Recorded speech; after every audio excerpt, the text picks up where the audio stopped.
Winston Peters. This is a split-ends budget. Everywhere you look, there are deficits, and as split ends, the group sang, "I see red, I see red, I see red." Mr. Key got up and talked about his State House experience, which a great society helped him out, and then he promptly forgot about it. Some of us remember our background, and we don't intend to forget the background we came from.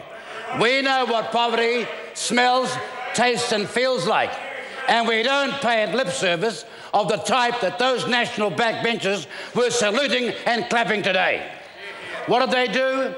Well, there's some lip service to disadvantaged families, but nothing to address why they have no income or real low income. Nothing in the budget at all. Here are the standouts. There's going to be a holiday tax, $6 if you leave the country, $16 when you come back. Kickstart, the Kiwi Kickstart. Well, the only thing got a kick in the guts today was middle income New Zealand. It is going to throw a further $50 million at a whānau ora program seriously condemned by the Auditor Office. No, ignore that. Forget about Maori real needs. Go along with these sociological Maori from Auckland University and dish up the money and never deal to real people. And then they're going to have an extra $320 million in the DHB budget. Now, if you think about the increase of population, the increase of age in this country, and then you look at almost $200 million of foreign hospital non-paid debt, this is a decline. Can't these people add up? But back to my point. They promised to get on top every year of the debt and to reduce the country's economic vulnerability. They made that promise again for the 7th time today because 6 times they've never kept it. This government is in deeper debt. The surplus is always tomorrow, and the balance of payments deficit is worsening. What does that mean? Well, Mum, if you're spending far too much money that's coming into the household, your family are going to go broke, and so is New Zealand. Whatever the budget claims, it does nothing to solve any of the pressing problems facing New Zealand.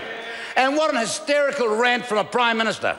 He's had 7 years to become a speechmaker. That was just dreadful. The histrionics and the Zeke Heil-like behaviour of his caucus, lumping up and saluting him. These people from the provinces. The provinces got nothing today whatsoever, but just like the black shirts, there they were saluting because they know no better. There is nothing in this budget that will fix the government's finances. No use ranting and raving at me, too late. Your day of reckoning's coming. You saw it in Northland. Prepare to see Northland over and over again around provincial New Zealand. The notion that the Minister of Finance is in any way competent and capable to manage the New Zealand economy is just risible. It's laughable. This is the deficit you see. We start with the red in the public finance deficit. And Nationalists failed to get the country's finances in order, and all the boring, tedious, worn-out, overused platitudes and excuses will no longer wash. Net core debt has risen consistently under National, heading to $70 billion. It was 10 when they came. It's 70 billion now. Now, part of that's Canterbury earthquakes, but the rest is just incompetence. And there is worse on the horizon. And their doctrinaire partial privatisation of the power companies. Did you hear Bill English yesterday? He said, despite we sold 49%, we're getting greater dividends. Yeah. He didn't say that we've allowed them to boot the prices up so high that they're price gouging households all over the country, and that to him was good economics. How smug and arrogant can you possibly be? The fact is that Bill English has never, ever delivered a surplus. He has never, ever delivered a surplus. In stark contrast to the 14 years of surpluses under previous governments, of which I was the treasurer. We got hit by the Asian financial crisis. but that, of course, we had experience. We're not doctrinaire. We understand economics. We aren't just voted to one theatre of economics. I'll make this prediction right now. Bill English will never, ever deliver a surplus. He will never, ever deliver an honest surplus. He's running out of words. His tenure claiming competence in a notion of failure will soon come to an end. We see red in the balance of payments deficit. Now, all those farming and provincial members, oh, it's danger time. It is serious danger time. It's tender dry. You see all those provincial members up there? The balance of payments deficit is about us failing to export enough to pay for our imports. And all those gentlemen up there come from export electorates. And what are they doing for those people in the countryside in terms of exporting? Not a mutter, not a murmur, not a syllable, not a sound. They won't raise a finger. It's Zekile to the front bench. Whatever you say. Here we go. Here we go. Balance of payments right last year, December 2014, last figures, 7.8 billion. Our net international investment debt. What's being invested offshore into our country versus our country back into those countries offshore? It's a staggering $154 billion, Mr. Bishop. That's what I'm going to tell you about. And no amount of your nervous knee knocking is going to change it. Let me tell you, you are a list member. There won't be a list by the time this gets out. You're gonna get all the experience you can because you're going on furlough. Now, that net international investment debt is the equivalent of 65% of our country's GDP. This is pig's territory. This is pig's territory. Now, I want to tell you this. We also see red in the regional or provincial deficit. And all over provincial New Zealand today, in the hamlets and country roads and villages, all over the countryside and the provinces, there will be despair about this budget. There is nothing in this budget for provincial New Zealand, unless you live, of course, in the province of Auckland. No response for regional problems, no regional development strategy, means that the regions are stuck in the economic and social doldrums. Unemployment in Northland, 9.9%. What I'm doing about it is getting rid of you. And as soon as I can. My promise to the people of Northland is very sound. Salvation's on its way. But the benefits of this world, we're going to wipe from the political framework because they see them as obstacles to our future. Bay of Plenty, 7.8%. Hawke's Bay, 7.3%. Manawatu Wanganui, or Whanganui, if you want to be politically correct, 7.4%. It goes on and on and on. Farmers and farming prices all failing, all falling. Fishing prices falling, forestry falling. Gentlemen, when are you going to stand up for the provinces? Come on, can I hear now? No, all we've got is a deafening silence. Deafening silence. Boy, they're going to regret it very shortly. When their careers are over, they're going to say, I wish I listened to New Zealand first. I wish I took the warning. I might have saved my province and myself. But seeing they're only about themselves, well, save themselves now. Don't forget, we understand over here what work looks like. We understand the toil and the sweat and the agony of keeping a family going to export offshore.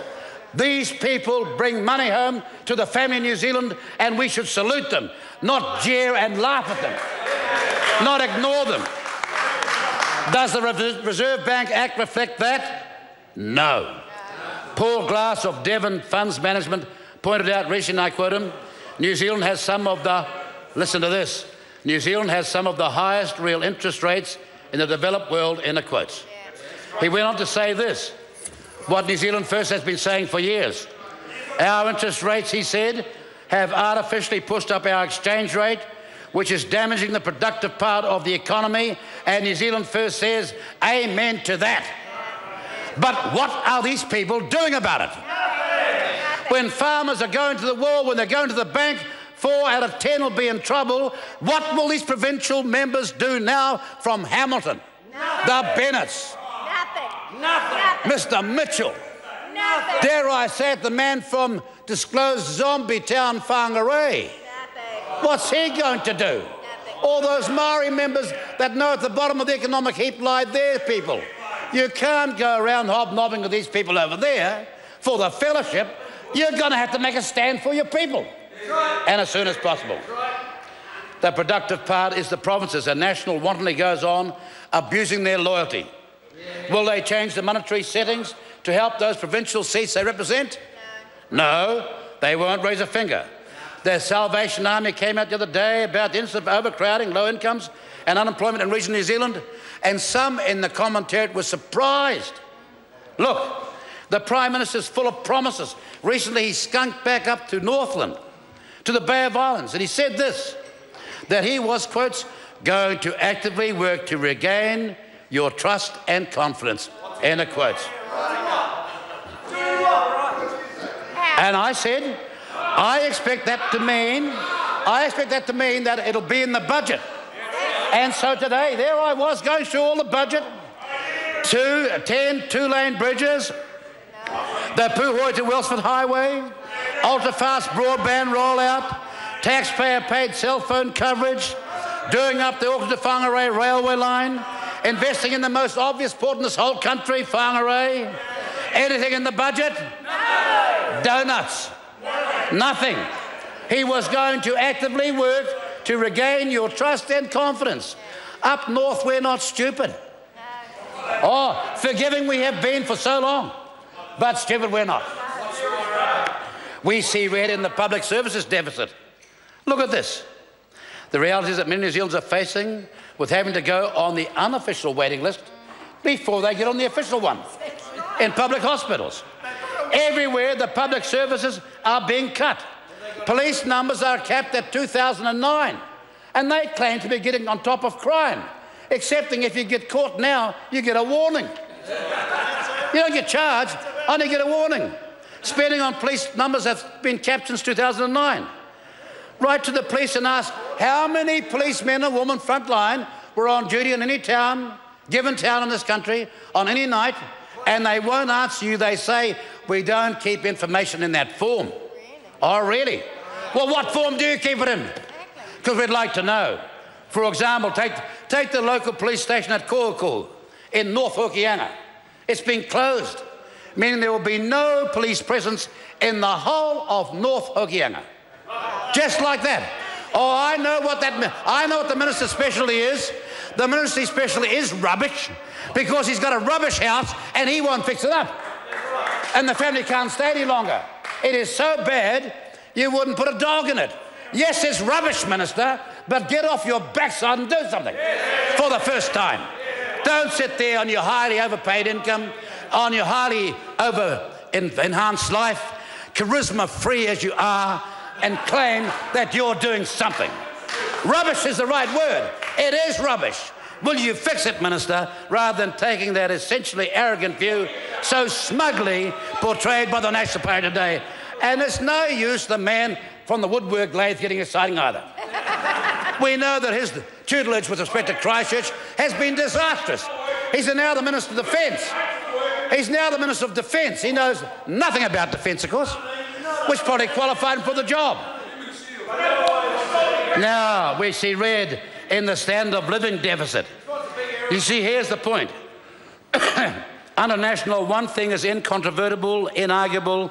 The poor have got poorer, and the middle income are getting poorer as well.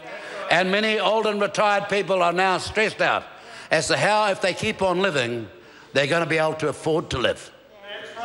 That's the real social condition in this country. One of the greatest countries on earth that used to be called God's own is now, under National and this economic theory, descended to that. They should be ashamed of themselves. Just because they get about $200,000 a year, and most of them have got 4 homes somewhere around the country, some have got 10. They don't want to change anything. because they're on the pig's back, and everybody else is getting what's under the pig's tail. Mr. Speaker, the standard of living deficit is dramatically bad, and then we've got this real significant thing not in the budget today. He talked about GDP growth, but he never matched it with the population growth. And it's axiomatic. If the GDP was to rise a certain level and the population rose to the same level, the same percentage, there is no progress at all. And that's exactly what's not here. What is the GDP growth per person? What is the income per capita? The measurement every other country understands. Oh, no mention of that whatsoever. Why? Because the moment people knew that, they would know what a miserable failure this mass immigration party is running this country. And therefore the refugees free. Well, you see, again, he doesn't understand the difference between refugees and humanity and mass immigration. Exactly. We are a cultured party. We are a people that understand international obligation. We are not as smugly arrogant, sitting there in the boat, I'm on the boat, Jack, forget about you. Exactly. But we do understand about focused, planned immigration, which every Asian nation understands, but not these sellouts to big business. Not these sellouts to big business. There's the resilience deficit. You know, things are so bad that if we have one hiccup internationally with our commodities, we're in trouble. The Reserve Bank governor, this is what he said the other day, and I love this phrase, don't you? It's what's wrong with New Zealand's modern politics and our institutions and about the character of our nation.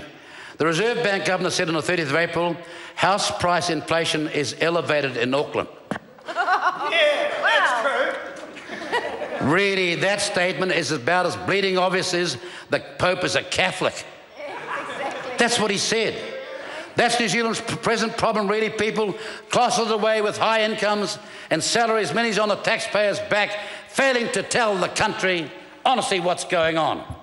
As a Speaker, I want to make it very clear, we're going to fix up the Reserve Bank Act the first chance we get. Yeah. New Zealand First is going to make sure that we have research and development, regional policy, taxation, and immigration is, for the first time, a sound policy. We're going to govern for New Zealanders and all those here legally. And we're going to ensure that the exporters and the provinces and those people who make this country go, that build on production, not consumption, get a fair go. Mr. Speaker, it's time for a reality check. Where's national strategy, plan and vision? They haven't got one. The blunt truth is that there is absolutely no room for complacency of the New Zealand economy because National has failed to look ahead and plan and invest for the future. Mr. Speaker, nothing in this budget warrants any confidence in the national government's management of the New Zealand economy. This is a budget with deficits everywhere. Examine them carefully, and like split ends, Tim Finn, you'll come to see the same conclusion. I can see red, I can see red, I can see red.